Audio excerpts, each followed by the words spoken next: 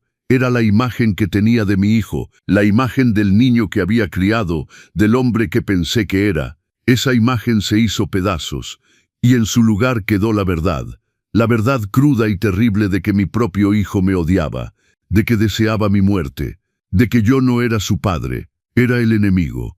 Busqué una piedra en el suelo. Mis dedos estaban tan rígidos que apenas podía cerrar la mano, pero logré tomar una. Era pequeña pero suficiente para romper el vidrio. Pensé en lanzarla, hacerlo salir, obligarlo a mirarme, a ver lo que me había hecho. Levanté el brazo, apunté a la ventana, pero no la lancé, porque en ese momento escuché la voz, Don Roberto. Me volteé lentamente, cada movimiento era un esfuerzo monumental. Mi cuello estaba tan tenso que sentí que algo iba a romperse. Y ahí estaba Guadalupe Villarreal, de pie junto a la barda, con su abrigo largo, con su mirada firme, como si hubiera estado esperando este momento toda la noche. No parecía sorprendida ni asustada, parecía preparada. Mi esposo es el jefe de su hijo, y yo soy la dueña de la empresa donde trabaja. Las palabras cayeron sobre mí como agua caliente en medio de la tormenta. Venga a refugiarse en mi casa. Mañana haremos que se ponga de rodillas para implorar su perdón. Quise responder, quise decir algo, pero mi boca no funcionaba. Mis labios estaban partidos, mi lengua seca. Solo pude emitir un sonido ahogado. Guadalupe extendió su mano hacia mí, una mano firme, segura, como si el frío no la afectara. Solté la piedra, la dejé caer en el lodo, y con el último resto de fuerza que me quedaba, levanté mi mano y apreté la suya. Me jaló con una fuerza que no esperaba. Me ayudó a ponerme de pie, me sostuvo. Cuando mis piernas fallaron de nuevo, dijo, «Venga, no puede quedarse aquí ni un segundo más». Me guió hasta la barda baja que separaba las dos propiedades. Solo tenía medio metro de altura. En circunstancias normales habría saltado sin problema, pero ahora era como escalar una montaña.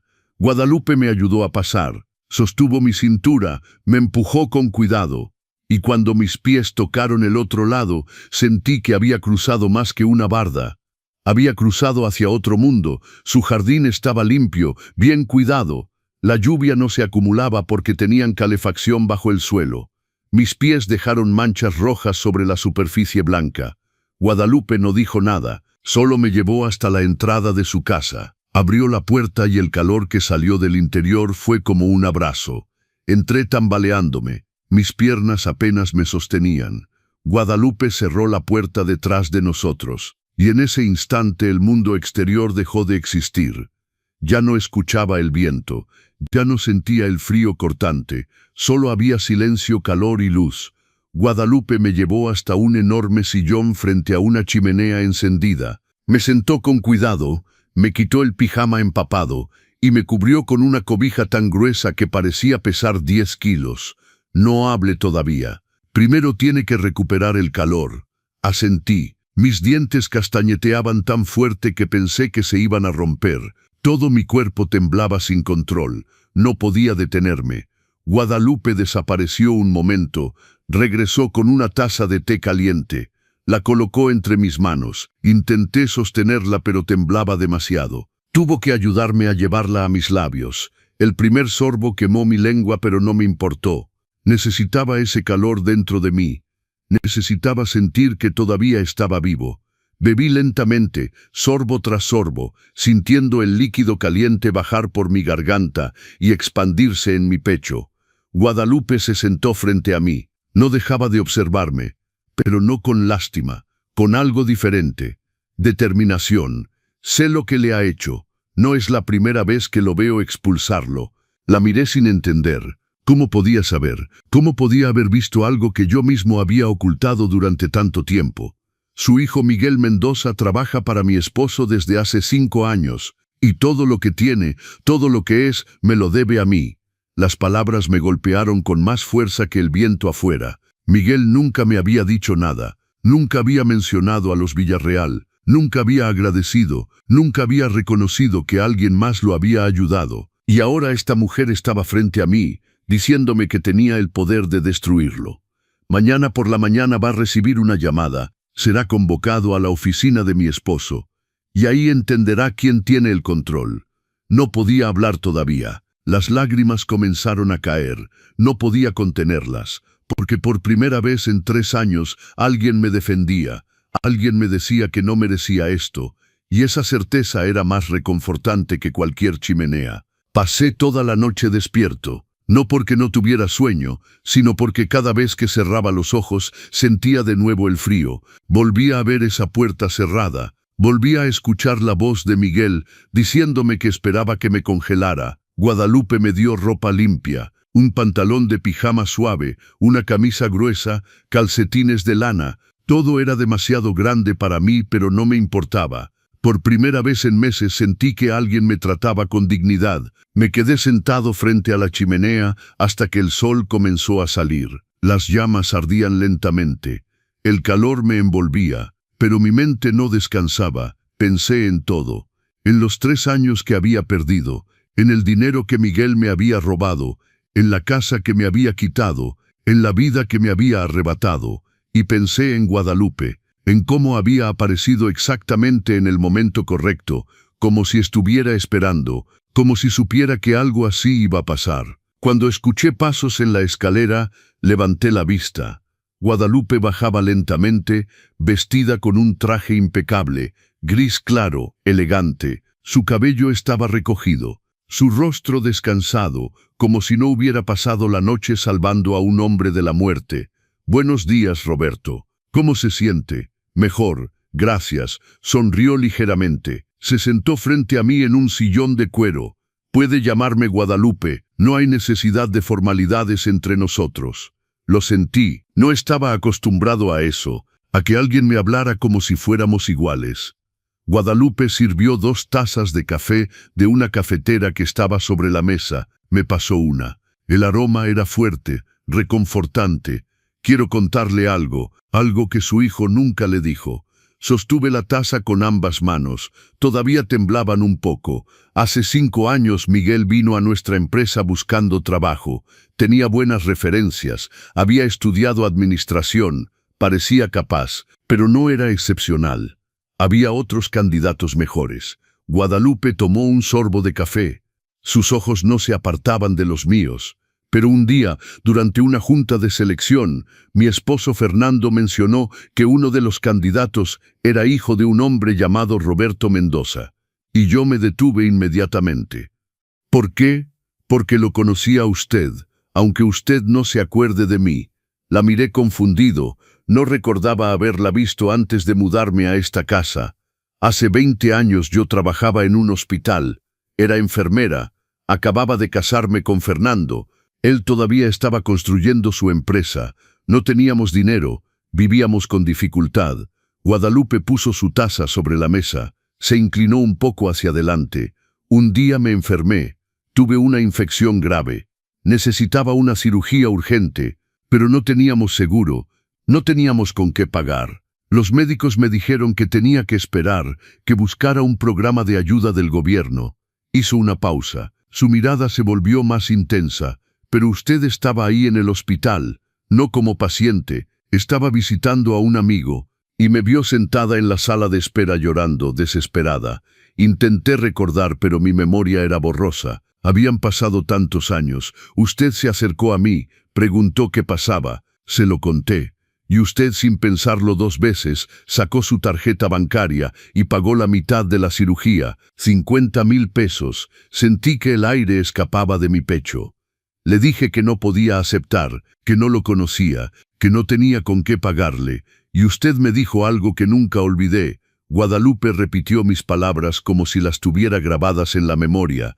No necesito que me pague, solo necesito que cuando tenga la oportunidad ayude a alguien más.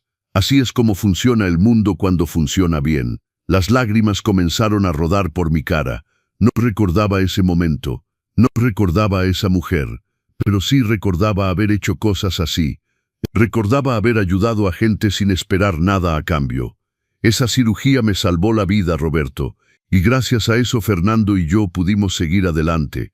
La empresa creció, tuvimos éxito, mucho éxito, mucho éxito, y nunca lo olvidé. Guadalupe se levantó, caminó hasta la ventana, miró afuera hacia la casa de Miguel. Entonces, cuando supe que su hijo buscaba trabajo, personalmente le pedí a Fernando que lo contratara. No porque lo mereciera, sino porque usted me había salvado la vida. No podía hablar, solo lloraba en silencio.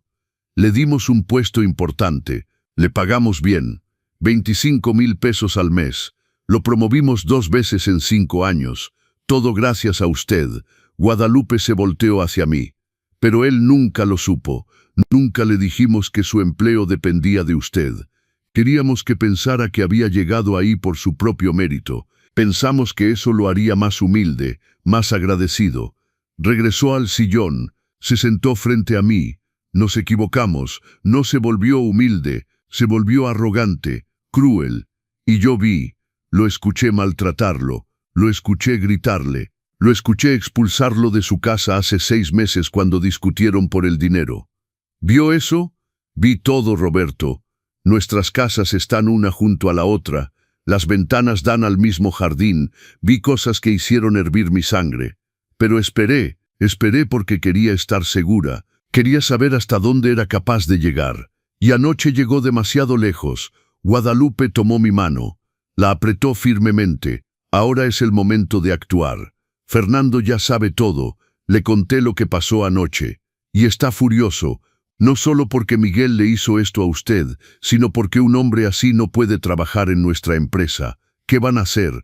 Hoy a las 9 de la mañana Miguel va a recibir una llamada, será convocado a la oficina principal. Fernando le va a decir la verdad, le va a decir que todo lo que tiene se lo debe a su padre, y le va a dar un ultimátum. ¿Qué tipo de ultimátum? O le pide perdón de rodillas y le devuelve cada peso que le robó, o pierde su empleo, pierde su salario, pierde su reputación, lo pierde todo. Sentí un nudo en la garganta. No sabía si era miedo o alivio, pero necesito que me diga una cosa, Roberto. ¿Quiere que esto pase? ¿Quiere que su hijo pague por lo que hizo? Me quedé en silencio, porque no conocía la respuesta. Era mi hijo, incluso después de todo, incluso después del frío. Incluso después de la puerta cerrada, todavía era mi hijo. Guadalupe esperó. No me presionó, solo esperó. Finalmente hablé. Quiero que sepa la verdad. Quiero que sepa que todo lo que tiene no lo conquistó solo. Quiero que entienda que me usó, que me destruyó, que casi me mata. Guadalupe asintió. Entonces eso es lo que va a pasar. Se levantó, caminó hasta el teléfono que estaba sobre una mesa cerca de la entrada. Marcó un número, esperó. Fernando, sí, está de acuerdo, procede, colgó, se volteó hacia mí, ya está en marcha. A las 9 tu hijo va a recibir la llamada, a las 10 estará frente a Fernando, y a las 11 su mundo se va a derrumbar. Me quedé sentado en ese sillón, sintiendo que algo dentro de mí cambiaba. Ya no era solo una víctima, ya no era solo un padre abandonado, ahora era alguien con poder. Alguien con una aliada, alguien que iba a ver que se hiciera justicia. Guadalupe se sentó a mi lado. Pero esto no termina aquí, Roberto. Esto apenas comienza, porque tengo la sensación de que su hijo esconde mucho más, y vamos a descubrirlo todo. ¿Cómo? Le voy a dar un trabajo en la empresa, un puesto administrativo, tendrá acceso a los archivos, a los registros, a la información, y podrá investigar qué más hizo Miguel con su dinero. ¿Por qué haría eso por mí? porque hace 20 años usted me salvó sin esperar nada a cambio, y ahora es mi turno de salvarlo a usted. Las lágrimas volvieron a caer, pero esta vez no eran lágrimas de tristeza. Eran lágrimas de algo que no había sentido en años, esperanza. A las 9:15 de la mañana sonó el teléfono de Miguel. Yo no estaba ahí para verlo, pero Guadalupe me contó después cómo había pasado todo. Estaba desayunando tranquilo, café, pan tostado, como si nada hubiera pasado la noche anterior, como si no hubiera dejado a su padre morir en la lluvia helada. Cuando vio el nombre de Fernando Villarreal en la pantalla, palideció. Su esposa preguntó qué pasaba. Él no respondió, solo contestó: Miguel, necesito que venga a la oficina en 30 minutos. Es urgente. Eso fue todo. Fernando colgó sin dejarle tiempo de preguntar nada. Miguel llegó a la empresa a las 10. Guadalupe me dijo que nunca lo había visto tan nervioso. Sudaba, se tocaba el cuello de la camisa, caminaba rápido por el pasillo como si quisiera terminar con esto pronto. Entró a la oficina de Fernando. Ahí estaba él, sentado detrás de su enorme escritorio, las manos cruzadas, la mirada dura, sin sonrisa. Siéntese. Miguel se sentó. Intentó mantener la compostura, intentó parecer seguro, pero Guadalupe me dijo que el miedo era visible en sus ojos. Fernando no perdió tiempo. Quiero que me cuente algo, Miguel. ¿Dónde estaba su padre anoche? La pregunta lo tomó por sorpresa. Parpadeó varias veces, buscando una respuesta. Está en su casa descansando. No me mienta. Miguel tragó saliva. Sus manos se movían nerviosas sobre sus piernas. Tuvo un problema. Salió, pero ya está bien. Un problema. Salió. Miguel, su padre casi muere congelado en la calle porque usted lo expulsó de su casa en pijama en medio de una tormenta. El silencio que siguió era denso, pesado. Miguel abrió la boca pero no salió ningún sonido. Fernando se inclinó hacia adelante. Y lo peor no es solo eso. Lo peor es que usted trabaja aquí creyendo que llegó por su propio esfuerzo, creyendo que lo merece, creyendo que es alguien importante. Miguel intentó hablar. Señor Villarreal, cállese. Todavía no termino. Fernando abrió una carpeta que estaba sobre su escritorio. Sacó papeles. ¿Sabe quién recomendó su contratación hace 5 años? ¿Sabe quién insistió en que le diéramos una oportunidad cuando había mejores candidatos que usted? Miguel negó con la cabeza. El pánico se reflejaba en su cara. Mi esposa, Guadalupe Villarreal, la dueña de esta empresa. Miguel no dijo nada, solo miraba los papeles sin entender. ¿Y sabe por qué mi esposa hizo eso? Porque hace 20 años su padre le salvó la vida. Pagó una cirugía que ella no podía costear. 50,000 pesos, sin conocerla, sin esperar nada a cambio. Las palabras cayeron sobre Miguel como piedras. Así que todo lo que tiene, cada peso que ganó, cada promoción que recibió, se lo debe a su padre, no a usted. A él. Miguel comenzó a temblar. No de frío, de rabia, de vergüenza, de miedo. Fernando cerró la carpeta, se recostó en su silla. Ahora le voy a dar una opción, una sola. Va a regresar a su casa, va a traer a su padre, le va a pedir perdón de rodillas, le va a devolver cada peso que le robó, y me va a demostrar que es capaz de ser un hombre decente. Miguel intentó protestar. Señor, usted no entiende, mi padre es complicado, su versión no me interesa. Lo que me interesa es la verdad, y la verdad es que casi lo mata anoche. Si mi esposa no hubiera estado ahí, su padre estaría muerto, y usted estaría en la cárcel. El miedo en los ojos de Miguel se transformó en pánico puro. ¿Qué debo hacer? Lo que le dije, tráigalo de vuelta, devuélvale su dinero, pida perdón, y recé para que él lo perdone. Porque si no lo hace, su carrera termina aquí, y personalmente me voy a asegurar de que ninguna empresa en esta ciudad lo contrate. Miguel asintió como un autómata, se levantó, salió de la oficina caminando como si estuviera en trance. Guadalupe lo cruzó en el pasillo. Él intentó decir algo, pero ella solo lo miró con desprecio. Su padre está en mi casa recuperándose. Cuando esté listo para hacer lo correcto, puede ir a buscarlo. Miguel salió del edificio, subió a su coche y se quedó sentado ahí durante 10 minutos sin moverse, sin arrancar el motor, solo mirando el volante. Pero lo que pasó después nadie se lo esperaba. Esa tarde Miguel regresó a la empresa, pero no fue a la oficina de Fernando. Fue directo al Departamento de Recursos Humanos. Habló con la jefa del sector, Marta Jiménez, y le contó una versión completamente diferente de los hechos. Mi padre tiene problemas mentales, está confundido, dice cosas que no son verdad. Anoche salió de la casa sin avisarme. Lo busqué toda la noche. Estaba desesperado. Ahora los Villarreal lo tienen en su casa. No sé qué le han dicho, pero él es vulnerable. Lo están manipulando. Miguel continuó hablando, construyendo su mentira con calma, con precisión. Solo quiero protegerlo. Pero están usando a mi padre para atacarme. No sé por qué. Tal vez porque saben que estoy compitiendo por una promoción importante. La jefa de Recursos Humanos preguntó si tenía pruebas de lo que decía. Miguel sacó su teléfono. Le mostró mensajes, llamadas y documentos médicos falsos que había conseguido no sé cómo. Mi padre fue hospitalizado hace 2 años por episodios de confusión.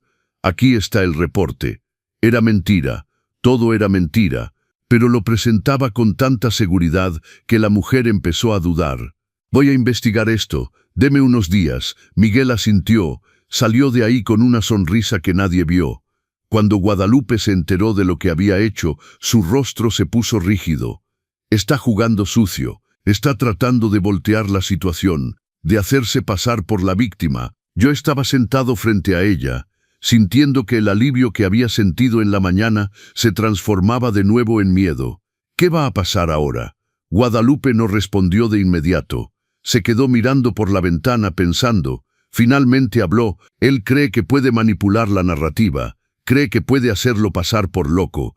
Cree que puede salvarse con mentiras. Se volteó hacia mí, pero lo que no sabe es que no llegué donde estoy siendo ingenua. Conozco a los hombres como él, y sé cómo destruirlos. ¿Cómo? Guadalupe se sentó a mi lado. Va a trabajar en la empresa como le dije, pero no en cualquier puesto. Va a trabajar en el departamento de auditoría interna. Tendrá acceso a todos los registros financieros, a todos los contratos, a todo lo que Miguel ha firmado en los últimos 5 años. ¿Y qué voy a buscar? Cada movimiento sospechoso, cada gasto inflado, cada factura falsa, cada cuenta que no cuadre. Porque estoy segura de que su hijo no solo le robó a usted, también le robó a la empresa. Sentí un escalofrío. ¿Cree que haría eso? Guadalupe me miró directo a los ojos. Roberto, un hombre capaz de dejar a su padre morir en la lluvia es capaz de cualquier cosa, y en ese momento algo cambió en mí. Ya no sentía miedo, sentía determinación. Voy a encontrar todo lo que esconde, todo. Guadalupe sonrió, pero no era una sonrisa cálida, era una sonrisa de guerra. Bien, porque mañana empieza a trabajar, y mañana comienza la verdadera investigación. El lunes por la mañana entré a la empresa por primera vez en mi vida. No como visitante, no como padre de alguien, sino como empleado. Guadalupe me había conseguido un puesto en el departamento de auditoría interna. Mi trabajo oficial era revisar facturas, verificar gastos, asegurarme de que todo estuviera en orden. Un trabajo discreto, casi invisible, pero ambos sabíamos cuál era mi verdadera misión. Me dieron una pequeña oficina en el 3er piso, una computadora, acceso a los archivos digitales de la empresa y, lo más importante, acceso al registro de los últimos 5 años. La responsable del departamento se llamaba Marta Jiménez. Era una mujer de unos 50 años, seria, eficiente. Me explicó mis funciones en 10 minutos. Va a revisar todas las facturas que pasen por el departamento de administración. Si algo no cuadra, me lo reporta. Simple. Asentí.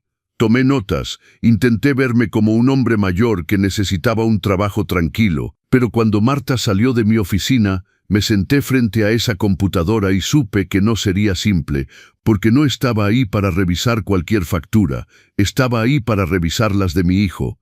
Escribí su nombre en el sistema, Miguel Mendoza. Aparecieron cientos de registros, reportes de gastos, solicitudes de reembolso, facturas de proveedores, contratos firmados, todo lo que había tocado en 5 años. Respiré profundo y comencé a revisar. Los primeros meses parecían normales. Gastos de transporte, comidas de negocios, facturas pequeñas, nada inusual, pero conforme avanzaba en el tiempo, empecé a notar algo extraño. Los gastos aumentaban, mucho, y rápido.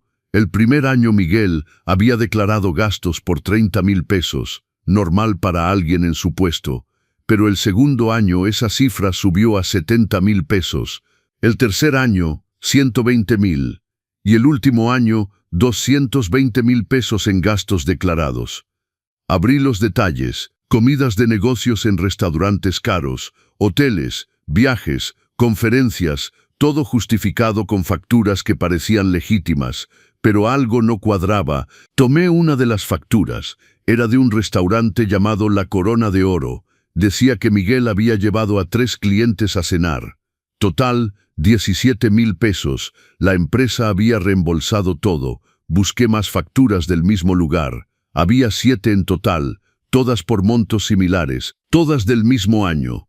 Anoté las fechas, y luego hice algo que Miguel nunca imaginó que haría. Llamé al restaurante. Buenos días, me llamo Roberto Mendoza. Trabajo en auditoría interna de Villarreal Construcciones. Estoy verificando facturas. ¿Podría confirmarme si emitieron una factura el 15 de marzo del año pasado por 17,000 pesos? La recepcionista me pidió que esperara. Escuché el sonido de un teclado. Luego regresó a la línea. No tengo ningún registro de esa factura en nuestro sistema. ¿Está seguro? Completamente. Nuestro sistema guarda todo. Y ese día no hubo ninguna cuenta de ese monto. Gracias, colgué. Sentí algo frío recorrer mi espalda. Miguel había falsificado esa factura. Revisé las otras 6, volví a llamar al restaurante. Ninguna era real. Eso significaba que mi hijo había robado más de 100,000 pesos solo con facturas falsas de un restaurante. ¿Cuánto más había robado en total? Seguí revisando. Hoteles. Llamé a 2 de ellos.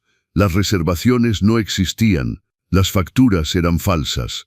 Conferencias, busqué los eventos en internet, algunos ni siquiera habían ocurrido.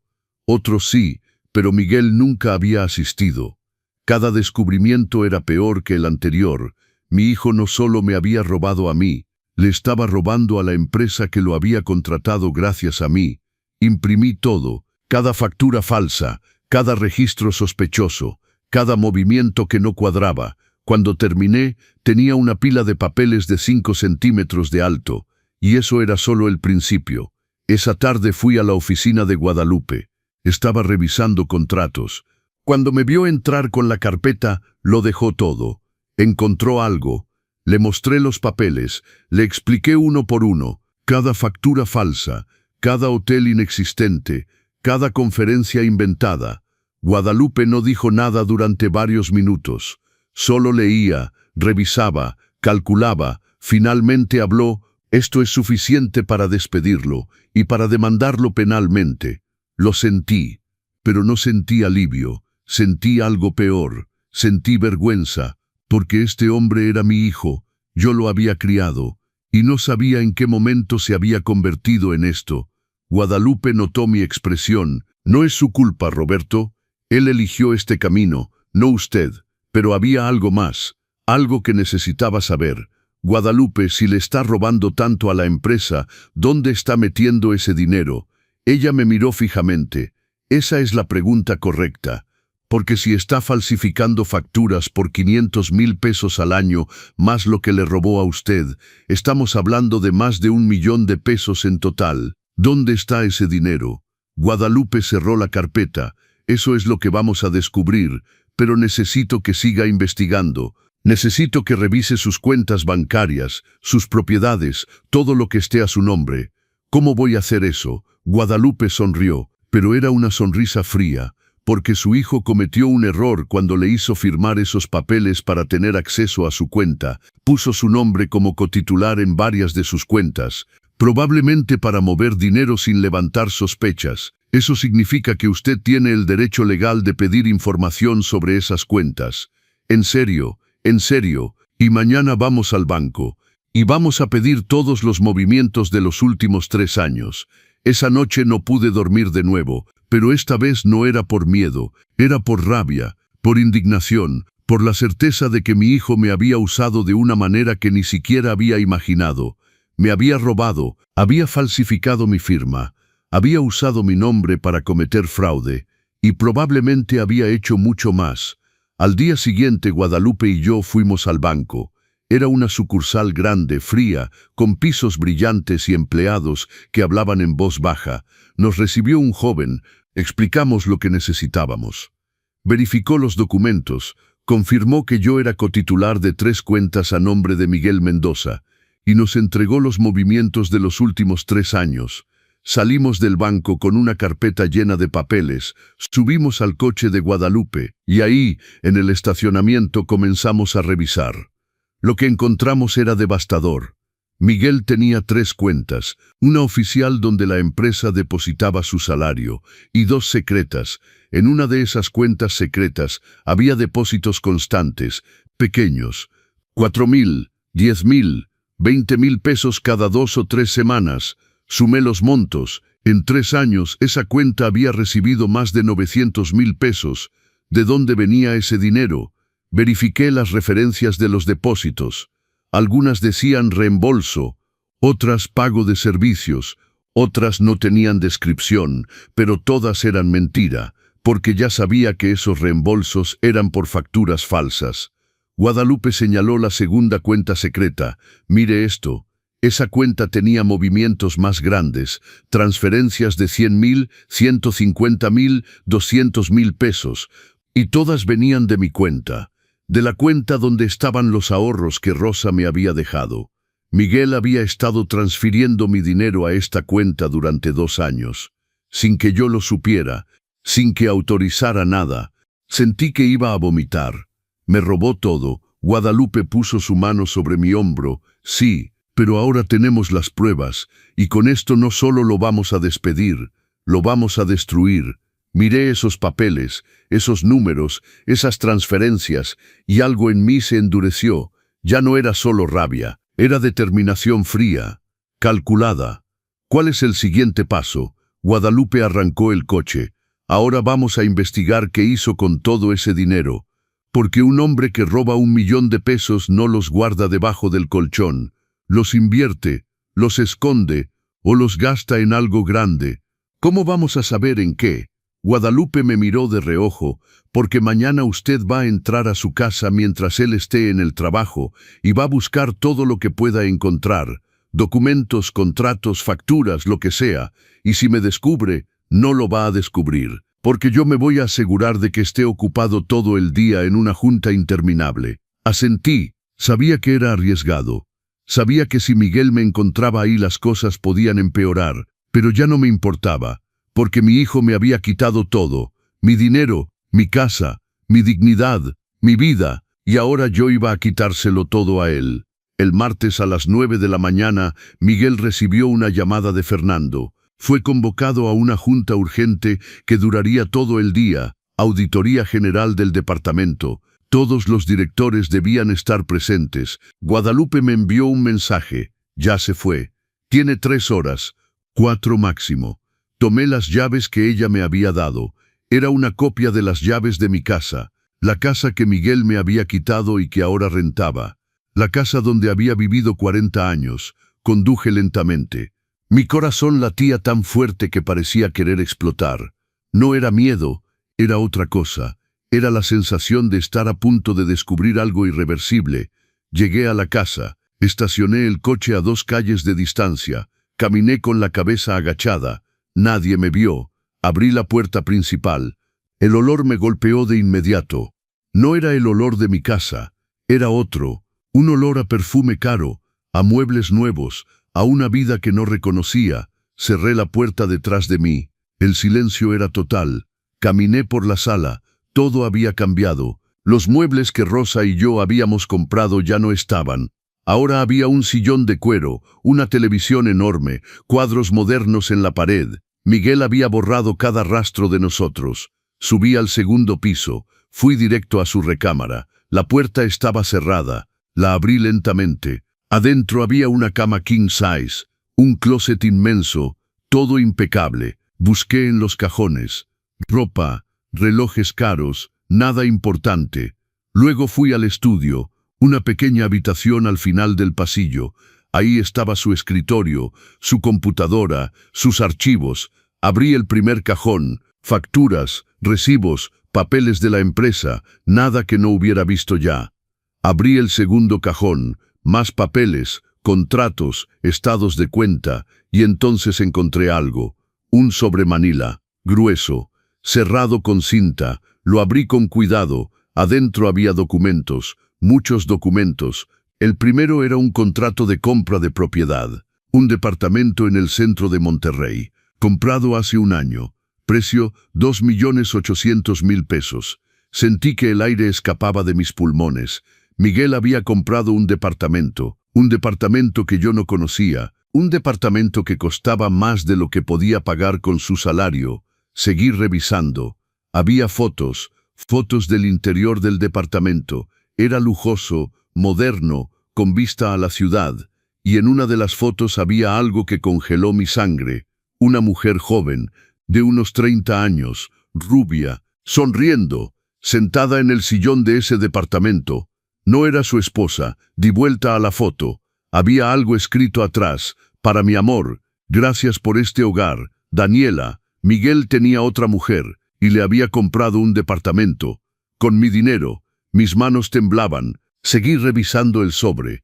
Había más fotos de los dos juntos, en restaurantes, de viaje, en la playa, y luego encontré algo peor, un acta de nacimiento. No, Mateo Mendoza, edad 2 años, padre Miguel Mendoza, madre Daniela Torres. Mi hijo tenía otro hijo, un hijo secreto con otra mujer, y nadie lo sabía, ni su esposa, ni mi nieta Sofía, nadie. Me senté en el piso, no podía respirar, no podía pensar. Miguel había usado mi dinero para comprarle un departamento a su amante, para mantener a un hijo secreto, para construir una vida paralela, mientras yo dormía en un cuarto helado y trabajaba como sirviente en su casa. Tomé fotos de todo, del contrato, de las imágenes, del acta de nacimiento. Guardé todo en mi teléfono y seguí buscando. En el tercer cajón encontré más contratos, inversiones, acciones de empresas, cuentas en el extranjero. Miguel había invertido más de 2 millones de pesos en los últimos 3 años, 2 millones que no habría podido ganar solo con su salario. Hice las cuentas mentalmente. Mi dinero, 350.000 pesos, las facturas falsas de la empresa, 900.000 pesos, las inversiones y el departamento, más de 3 millones de pesos en total. Faltaban casi 2 millones de pesos. ¿De dónde había sacado tanto dinero? Seguí revisando, y entonces encontré un documento que lo explicaba todo. Era un contrato con una empresa fantasma, una empresa que no existía realmente, y esa empresa le había pagado a Miguel 1.500.000 pesos en comisiones por servicios de consultoría.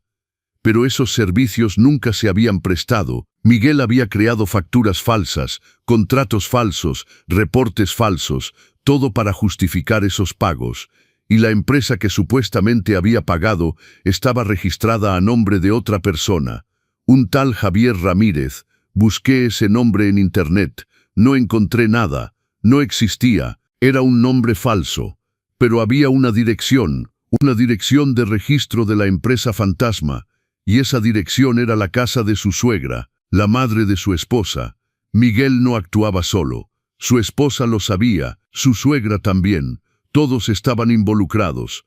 Todos me habían robado. Tomé fotos de todo. Cada documento, cada contrato, cada factura falsa. Y cuando terminé, lo puse todo exactamente como estaba. Cerré los cajones, apagué las luces, salí de la casa, caminé hacia el coche, subí, cerré la puerta, y entonces las lágrimas comenzaron a caer. No eran lágrimas de tristeza, eran lágrimas de rabia, de impotencia, de asco. Mi hijo no era solo un ladrón, era un mentiroso, un traidor, un hombre que había construido un imperio de mentiras sobre mi espalda. Y su esposa, la mujer que yo había recibido en mi familia, la mujer que había tratado como una hija, ella también me había traicionado. Conduje hasta la casa de Guadalupe. Entré sin tocar. Ella estaba en la sala esperándome. encontró algo, le mostré todo, las fotos, los documentos, el acta de nacimiento, los contratos falsos, la empresa fantasma. Guadalupe revisó cada imagen. Su rostro se volvía más duro con cada descubrimiento. Esto es peor de lo que pensé, mucho peor. No podía hablar, solo lloraba en silencio. Guadalupe puso el teléfono sobre la mesa. Su hijo no solo le robó a usted, le robó a la empresa. Cometió fraude fiscal, creó una identidad falsa, lavó dinero y tiene una familia secreta que mantiene con fondos robados. Lo sé, y su esposa lo sabe, su suegra también, todos están involucrados. Guadalupe se quedó pensativa, luego tomó el teléfono y marcó un número. Fernando, necesito que vengas a la casa ahora, es urgente. Colgó, me miró, esto ya no es solo un problema laboral, es criminal, y vamos a necesitar abogados, y probablemente a la policía. Sentí un escalofrío. La policía, Guadalupe asintió. Roberto, su hijo cometió fraude, falsificación de documentos, evasión fiscal, lavado de dinero. Esto no se resuelve con un despido, esto se resuelve con un juicio, y posiblemente con prisión. La palabra prisión resonó en mi cabeza. Era mi hijo, incluso después de todo, incluso después de saber lo que había hecho. Todavía era mi hijo, pero ya no podía protegerlo, ya no podía fingir que no sabía, ya no podía dejarlo seguir destruyendo vidas. Guadalupe puso su mano sobre la mía. Sé que es difícil, sé que es su hijo, pero esto tiene que terminar. No solo por usted, sino por todas las personas que va a seguir lastimando si no lo detenemos. Respiré profundo, sequé mis lágrimas. ¿Qué debo hacer? Guadalupe sonrió, pero no era una sonrisa de alegría, era una sonrisa de guerra. Primero vamos a reunir todas las pruebas, luego las vamos a presentar a un abogado, y después vamos a confrontar a su hijo, pero no solo, no en privado, sino frente a toda la empresa, frente a su esposa, frente a todos los que creyeron en él. Y si lo niega todo, y Guadalupe negó con la cabeza. No va a poder negar nada, porque tenemos documentos, tenemos fotos, tenemos estados de cuenta, lo tenemos todo.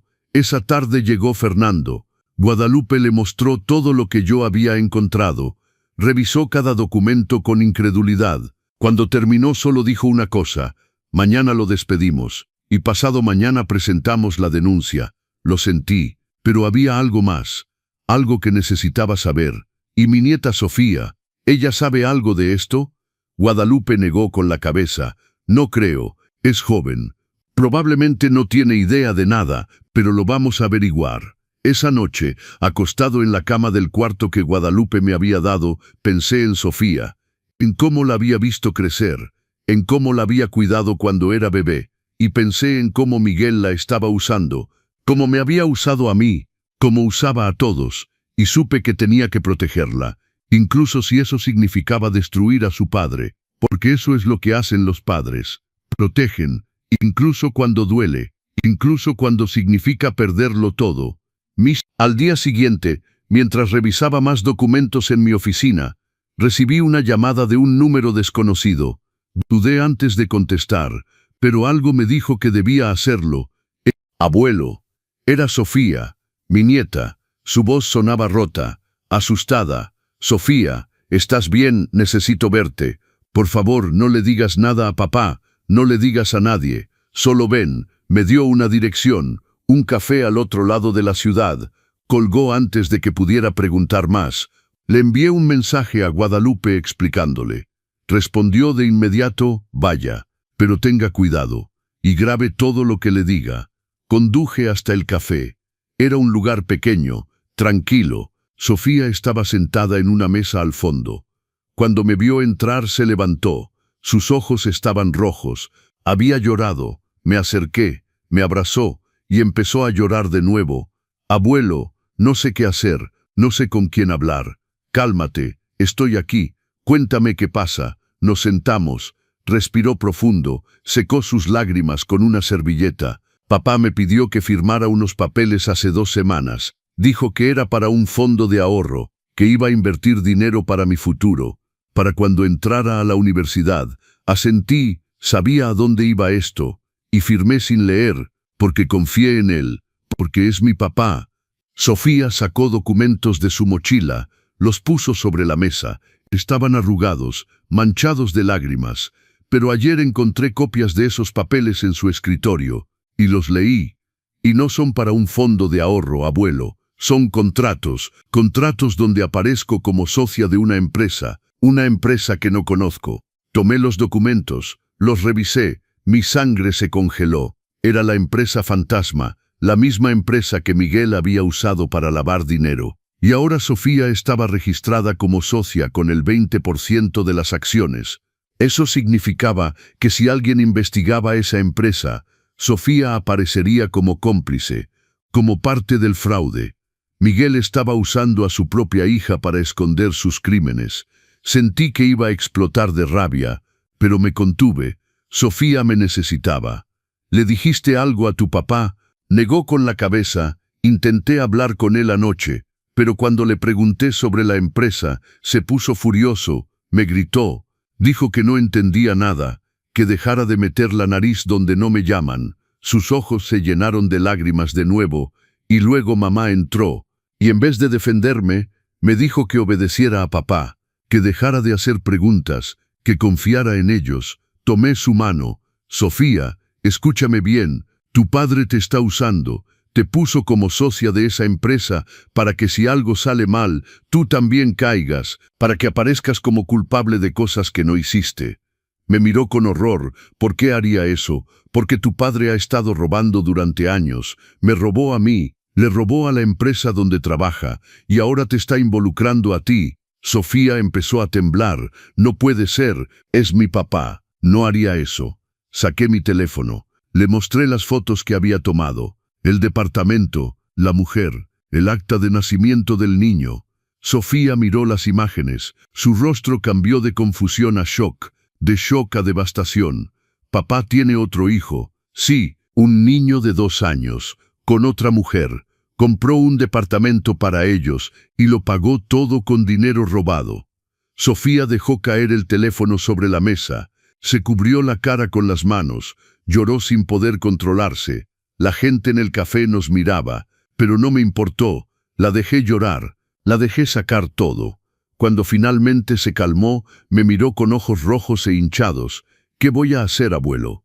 Vas a venir conmigo, vas a hablar con los abogados de la empresa, y vamos a sacar tu nombre de esa empresa fantasma antes de que sea demasiado tarde. Y si papá se enoja, tomé su rostro entre mis manos. Tu padre ya no tiene poder sobre ti, ni sobre mí, ni sobre nadie, porque en 2 días el mundo entero va a saber lo que hizo, y va a pagar por cada mentira, por cada robo, por cada vida que destruyó. Sofía asintió, secó sus lágrimas, y por primera vez en esa conversación vi algo diferente en sus ojos, determinación. Esa tarde llevé a Sofía a la casa de Guadalupe. Le conté todo lo que mi nieta me había dicho. Guadalupe inmediatamente llamó a su abogado. El abogado llegó 1 hora después. Un hombre serio, con traje oscuro, con un portafolio lleno de papeles. Sofía le explicó todo. Le mostró los contratos que había firmado. El abogado los revisó con atención. Esto es grave. Su padre la involucró en un sistema de lavado de dinero. Si esto va a juicio, usted podría ser acusada como cómplice. Sofía palideció. Pero yo no sabía nada. Solo firmé lo que me pidió. El abogado asintió. Lo sé, y eso es lo que vamos a probar. Pero necesito que haga algo. Necesito que escriba una declaración explicando exactamente cómo su padre la convenció de firmar. ¿Qué le dijo? ¿Cómo la manipuló?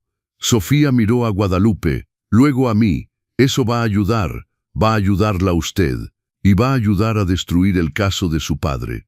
Sofía respiró profundo, asintió. Lo voy a hacer.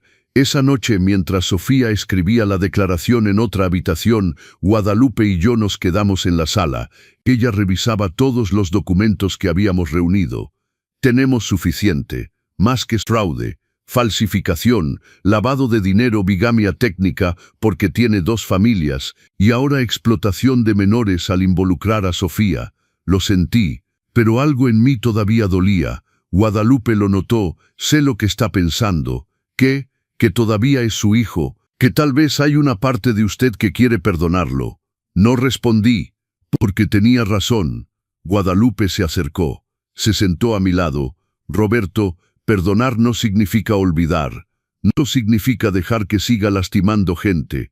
Puede perdonarlo en su corazón si quiere, pero eso no cambia el hecho de que tiene que pagar por lo que hizo. Lo sé, y piense en Sofía. Si no lo detenemos ahora, la va a seguir usando. Va a arruinar su vida como arruinó la suya. Esas palabras me golpearon con fuerza, porque eran verdad. Si no actuaba, Sofía terminaría como yo. Destruida, usada, desechada, y no iba a permitir que eso pasara. Tiene razón, vamos a hacer lo que se tiene que hacer. Guadalupe sonrió. Bien, porque mañana va a ser un día muy largo. Mas al día siguiente el abogado presentó una denuncia formal ante las autoridades. Fraude empresarial, falsificación de documentos, lavado de dinero, evasión fiscal, todo respaldado por pruebas irrefutables. También presentó una solicitud para retirar el nombre de Sofía de la empresa fantasma y una orden de protección para que Miguel no pudiera acercarse a ella. Todo estaba en marcha. Pero faltaba algo que yo necesitaba hacer. Tenía que hablar con la esposa de Miguel, con la madre de Sofía, con la mujer que me había traicionado. Guadalupe no estaba de acuerdo. Es peligroso, podría avisarle a Miguel, podría destruir pruebas. No lo hará, porque voy a llevar a Sofía conmigo, y cuando vea lo que su propio esposo le hizo a su propia hija, tendrá que elegir. O está con él, o está con su hija. Guadalupe pensó. Finalmente asintió. Está bien, pero lleve su teléfono grabando, y si algo sale mal, salga de ahí inmediatamente. Esa tarde Sofía y yo fuimos a su casa, la casa que había sido mía, la casa que ahora dolía mirar. Tocamos el timbre. La esposa de Miguel abrió. Cuando me vio, su rostro se endureció. ¿Qué hace aquí? Vine a hablar, y traje a Sofía. Miró a su hija, notó los ojos rojos, la expresión de dolor. Sofía, entra. Tú no. Pero Sofía habló. Si el abuelo no entra, yo tampoco. Su madre dudó. Finalmente se hizo a un lado. Entramos, nos sentamos en la sala. La misma sala donde yo había limpiado, cocinado, servido como esclavo. Hablé sin rodeos. Su esposo tiene otra mujer, otro hijo. Compró un departamento de 2.800.000 pesos para ellos, con dinero robado. Me miró con odio. Usted miente. Sofía tomó su teléfono. Le mostró mis fotos. El departamento, la mujer, el niño, el acta de nacimiento. Su madre miró las imágenes, su rostro cambió de rabia a shock, de shock a dolor. No puede ser, y hay más. Miguel involucró a Sofía en un fraude, le hizo firmar papeles para una empresa falsa. Si la policía investiga, ella podría ser arrestada por culpa de su esposo. La mujer miró a su hija. ¿Es verdad? Sofía asintió. Papá me hizo firmar, dijo que era para mi futuro, pero era mentira, era para esconder su dinero robado. Su madre se derrumbó, empezó a llorar, y en ese momento supe que ella no había sabido nada, que Miguel también la había engañado. Lo siento mucho. Sofía se acercó, abrazó a su madre, y yo me quedé ahí, viendo a esa familia romperse, sabiendo que todo era culpa de mi hijo. Después de esa conversación, la esposa de Miguel tomó una decisión. Pidió el divorcio. Se llevó a Sofía de la casa. Se fueron a vivir con su madre, pero antes de irse hizo algo que no esperaba. Me llamó. Roberto, tengo que pedirle perdón, por todo, por cómo lo traté, por cómo lo hice sentir. No sabía todo lo que él hacía, pero eso no me excusa. Vi cómo lo trataba, y no hice nada. Su voz estaba quebrada, sincera, y lo siento por su dinero, por su casa, por todo. Si pudiera regresar el tiempo, haría las cosas diferente. No dije nada por varios segundos, porque no sabía si podía perdonarla, no sabía si quería, pero luego pensé en Sofía y en cómo su madre había elegido protegerla, y eso era lo que importaba. Gracias por decir eso, y gracias por sacar a Sofía de ahí. Colgué, y sentí que algo en mí se aflojaba. No era perdón completo, pero era un inicio. 2 días después, Miguel fue oficialmente despedido. Fernando lo convocó a su oficina, le mostró todas las pruebas, las facturas falsas, los contratos inventados, las transferencias ilegales. Miguel intentó defenderse, intentó mentir, pero no había forma de negar lo que estaba frente a él. Está despedido, y mañana vamos a presentar una denuncia formal por fraude y robo. Estimamos que le robó a esta empresa más de 900,000 pesos, y eso sin contar lo que le robó a su padre. Miguel palideció. Señor Villarreal, por favor, puedo explicar, puedo pagar, deme una oportunidad. Fernando lo miró con desprecio. Ya no hay oportunidades, tome sus cosas y salga del edificio. Ahora, Miguel salió de esa oficina con una caja en las manos, su carrera destruida, su reputación arruinada, y yo lo vi salir desde la ventana de mi oficina en el tercer piso, lo vi caminar hasta su coche, subir y quedarse sentado ahí sin moverse durante casi 20 minutos, y no sentí lástima, no sentí culpa, solo sentí justicia. Pero lo peor para él todavía no había llegado. Una semana después la policía llegó a su casa con una orden de arresto. Fraude empresarial, falsificación de documentos, lavado de dinero, evasión fiscal. Lo esposaron frente a los vecinos, frente a la gente que lo conocía, frente a todos los que alguna vez pensaron que era un hombre exitoso.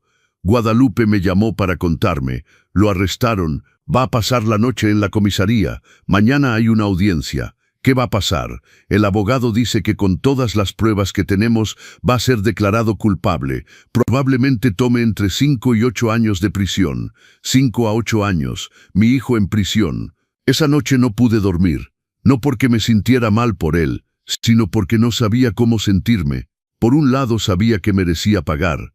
Por el otro, todavía era mi hijo, el niño que había criado. El niño que una vez me abrazaba y me decía que me amaba. ¿En qué momento se había convertido en esto? ¿En qué momento había dejado de ser mi hijo y se había vuelto un monstruo? No tenía respuesta.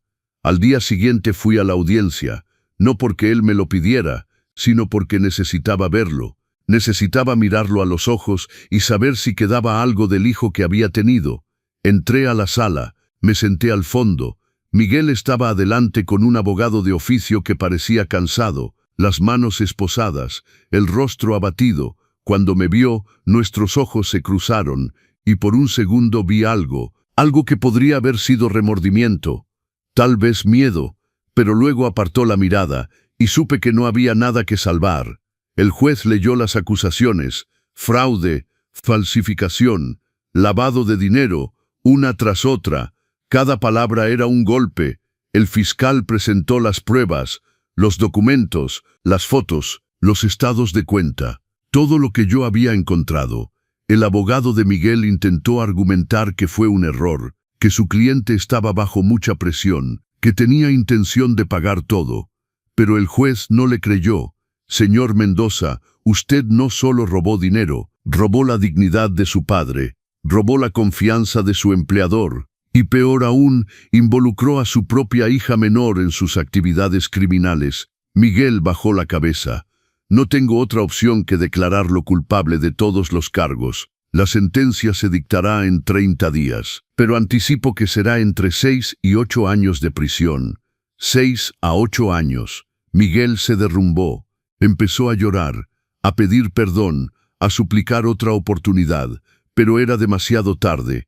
Mucho demasiado tarde. Se lo llevaron esposado, y yo me quedé sentado ahí, sintiendo un vacío enorme en mi pecho. Afuera Guadalupe me esperaba. Me abrazó sin decir nada. ¿Está bien? No lo sé. Es normal. Es su hijo. No importa lo que hizo. Todavía es su hijo. Lo sentí, porque tenía razón. Pero también supe otra cosa. Supe que había hecho lo correcto, que no podía seguir protegiendo a alguien que me había destruido, que había destruido a otras personas. 2 semanas después recibí una carta. Era de Miguel, desde la prisión. La abrí con manos temblorosas. Papá, sé que no merezco tu perdón. Sé que lo que hice es imperdonable. Te robé, te usé, te traté peor que a un animal. Y no tengo excusas. Pasé años culpándote por mis fracasos, diciéndome que tú eras la razón por la que mi vida no era perfecta, que eras una carga, que me quitabas dinero, tiempo, libertad, pero la verdad es que el problema era yo. Siempre fui el problema, y ahora estoy aquí pagando por lo que hice. Y lo único que puedo decirte es que lo siento. Lo siento con todo mi ser. No espero que me perdones, no espero que me visites, no espero nada. Solo quiero que sepas que finalmente entiendo lo que perdí. Y no es el dinero, no es el trabajo, eres tú. Perdí a la única persona que siempre estuvo ahí, que siempre me amó incondicionalmente, que me dio todo sin esperar nada a cambio. Y ahora es demasiado tarde. Te amo, papá, aunque no merezca decirlo. Miguel.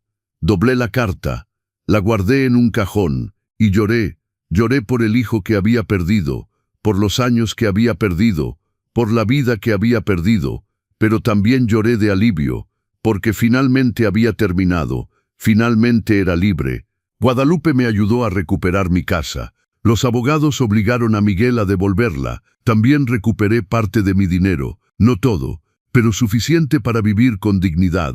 Sofía venía a visitarme 2 veces por semana. Me contaba de la escuela, de sus sueños, de su vida, y yo la escuchaba. Y le decía que todo iba a estar bien, porque iba a estar bien. Su madre también venía. A veces tomábamos café y platicábamos. No éramos amigos, pero ya no éramos enemigos, y eso era suficiente. 6 meses después, volví a vivir en mi casa, la casa donde había pasado 40 años con Rosa.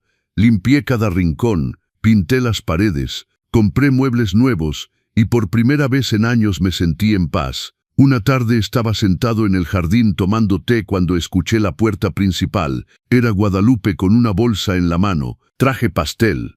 ¿Puedo pasar? Claro. Nos sentamos juntos en el jardín. Comimos pastel. Platicamos de todo y de nada. Y en un momento Guadalupe me miró y sonrió. ¿Sabe qué es lo irónico de todo esto? Que hace 20 años usted me salvó sin esperar nada a cambio. Y ahora yo lo salvé a usted. Y tampoco espero nada a cambio.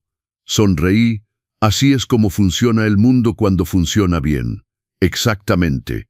Así es, nos quedamos sentados ahí, mirando el sol ponerse, sintiendo la brisa suave, sabiendo que habíamos sobrevivido, y mientras miraba el cielo pensé en todo lo que había pasado, en el frío de aquella noche, en la puerta cerrada, en las mentiras, en el robo, en el dolor, pero también pensé en Guadalupe, en Sofía, en la justicia, en la verdad, y supe que aunque había perdido mucho, también había ganado algo, había recuperado mi dignidad, había ganado mi libertad, había ganado mi vida, y eso valía más que cualquier cantidad de dinero, porque al final la única cosa que realmente importa es poder mirarte al espejo y saber que hiciste lo correcto, que no te callaste, que no permitiste que te destruyeran, que luchaste y ganaste, no con gritos, no con violencia, sino con la verdad, con pruebas, con justicia silenciosa,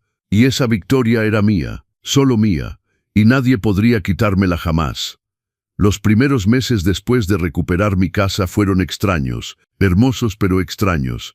Me levantaba temprano cada mañana, no porque tuviera que limpiar o cocinar para alguien más, sino porque quería, porque podía. Preparaba mi café despacio. Me sentaba en el portal, miraba el jardín que estaba volviendo a florecer. Rosa había plantado jazmines hace años. Durante el tiempo que viví con Miguel nadie los cuidó. Casi se murieron, pero ahora estaban volviendo, lentamente, con paciencia, como yo. Guadalupe venía a visitarme 2 o 3 veces por semana. A veces traía comida, otras solo venía a platicar. Me contaba de la empresa, de Fernando, de sus planes.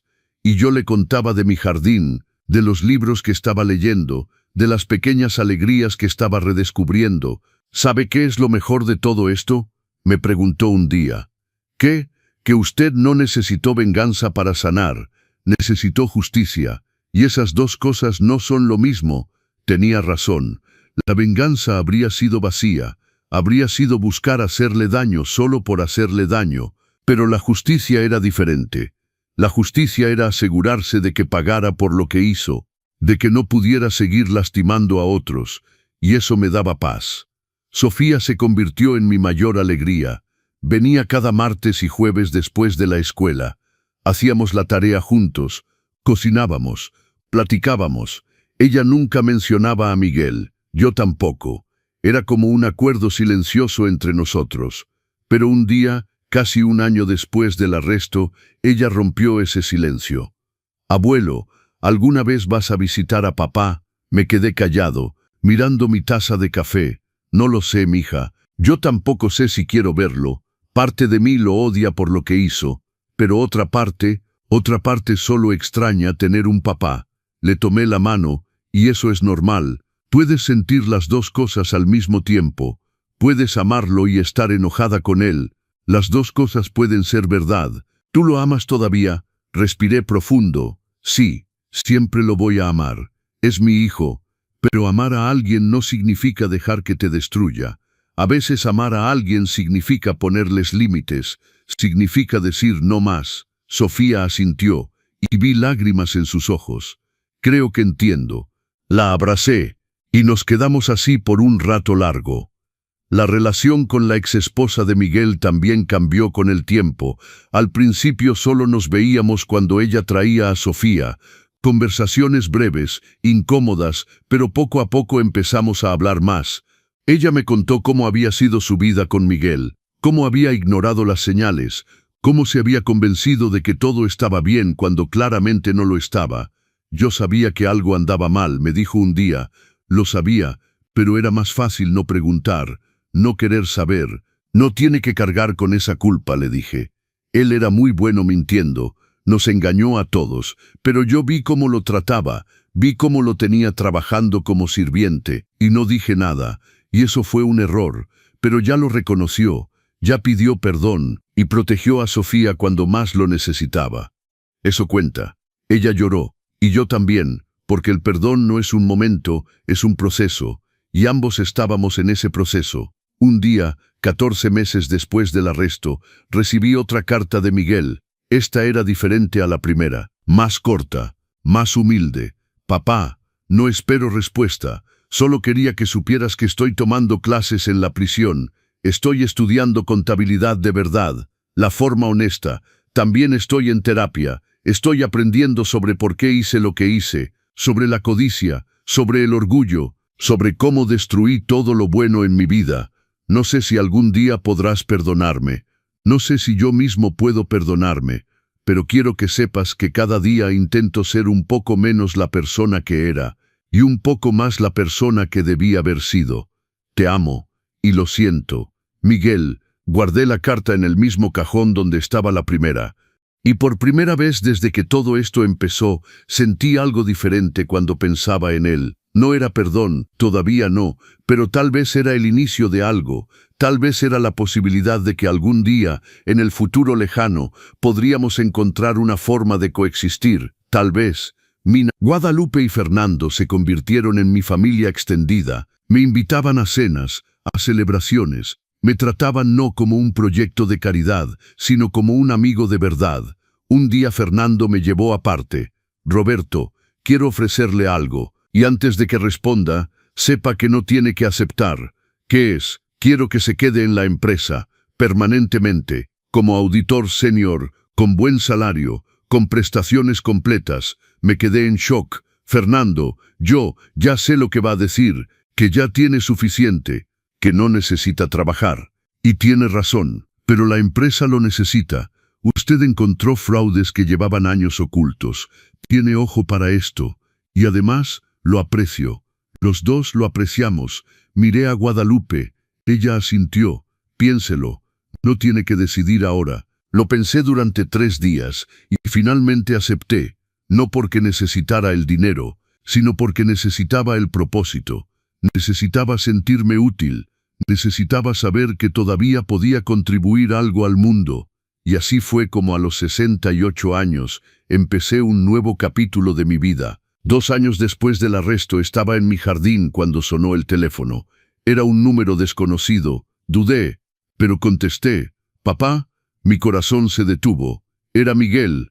«Tengo permiso para una llamada. Solo 15 minutos. Entiendo si no quieres hablar, pero necesitaba escuchar tu voz». Me quedé callado. Mil emociones me atravesaban al mismo tiempo. «Papá, ¿sigues ahí?» «Estoy aquí». Escuché que respiraba aliviado. «Gracias, gracias por no colgar». No sabía qué decir, así que no dije nada. «Sé que no merezco nada de ti, pero quiero que sepas algo. Sofía me escribió, me contó que la estás cuidando, que va a tu casa, que la ayudas con su tarea. Es mi nieta, es lo que se hace, y te agradezco que estés ahí para ella cuando yo no puedo estar». Silencio. «Papá, yo, Miguel, no estoy listo para esta conversación. Todavía no. Lo entiendo, pero me alegra saber que estás estudiando, que estás en terapia, que estás intentando cambiar. De verdad, sí, porque eso significa que tal vez, algún día, cuando salgas de ahí, podrás ser el padre que Sofía necesita, y eso es lo único que me importa ahora». Escuché que lloraba del otro lado. «Voy a hacerlo, lo prometo, voy a ser mejor. Eso espero. Papá, sí, te amo». Cerré los ojos, las lágrimas corrían por mi cara. Yo también, y colgué. Me quedé ahí sentado en el jardín, llorando, sintiendo todo al mismo tiempo: rabia, dolor, tristeza, pero también algo más: esperanza. Hoy han pasado 3 años desde aquella noche helada, 3 años desde que Miguel me cerró la puerta en la cara. Mi vida es diferente ahora. Mejor, más tranquila. Trabajo 3 días a la semana en Villarreal Construcciones. El resto del tiempo lo paso en mi jardín, con Sofía, con Guadalupe y Fernando. Miguel saldrá de prisión en otros 3 años. No sé qué pasará entonces. No sé si podremos reconstruir algo, o si simplemente aprenderemos a estar en la misma habitación sin hacernos daño. Pero por primera vez en mucho tiempo no tengo miedo del futuro, porque aprendí algo importante en estos 3 años. Aprendí que la dignidad no te la puede quitar nadie, solo tú puedes entregarla. Aprendí que el amor verdadero a veces significa decir que no, significa poner límites, significa protegerte. Y aprendí que nunca es demasiado tarde para empezar de nuevo. Estoy sentado en mi portal esta tarde. Guadalupe llegó hace 1 hora con pan dulce. Estamos tomando café, platicando de todo y de nada. El sol se está poniendo, el cielo está lleno de colores naranjas y rosas. Los jazmines de rosa están en plena floración. El aroma llena todo el jardín, y me doy cuenta de algo: soy feliz. No de la manera perfecta, no de la manera que imaginé hace 50 años cuando me casé con Rosa, no de la manera que soñé cuando nació Miguel, pero feliz de todas formas, feliz de una manera más profunda, más real, más ganada, porque esta felicidad no me la dieron, no me la heredaron, no llegó por suerte. Esta felicidad la construí, ladrillo por ladrillo, día por día, decisión por decisión. La construí cuando tuve el valor de aceptar la ayuda de Guadalupe. La construí cuando decidí investigar a mi propio hijo. La construí cuando elegí la verdad sobre la comodidad. Y ahora es mía, y nadie me la puede quitar. Miro a Guadalupe, ella me sonríe, y sin decir nada, ambos entendemos. Entendemos que la vida te quita cosas, te rompe, te derriba, pero también te da oportunidades. Te pone gente en el camino, gente que te ayuda a levantarte, y lo único que tienes que hacer es tener el valor de aceptar esa mano cuando se extiende hacia ti, como yo acepté la de Guadalupe aquella noche fría, y eso hizo toda la diferencia. Si esta historia te tocó el corazón, si te hizo sentir algo, demuéstralo dándole like al video y suscribiéndote al canal Los Consejos del Abuelo. Veamos cuántos somos. Cuéntame en los comentarios desde qué ciudad me estás viendo y qué hora es donde estás. Tengo mucha curiosidad de saber de dónde me sigue toda esta gente maravillosa. Si quieres apoyarme un poco más, también puedes enviar una pequeña contribución. Cada día traigo nuevas historias de vida solo para ti. Y ahora van a aparecer en la pantalla 2 de mis historias más populares para que elijas cuál quieres ver. Gracias por estar aquí. Gracias por escuchar. Y recuerda, nunca es demasiado tarde para recuperar tu dignidad. Nunca,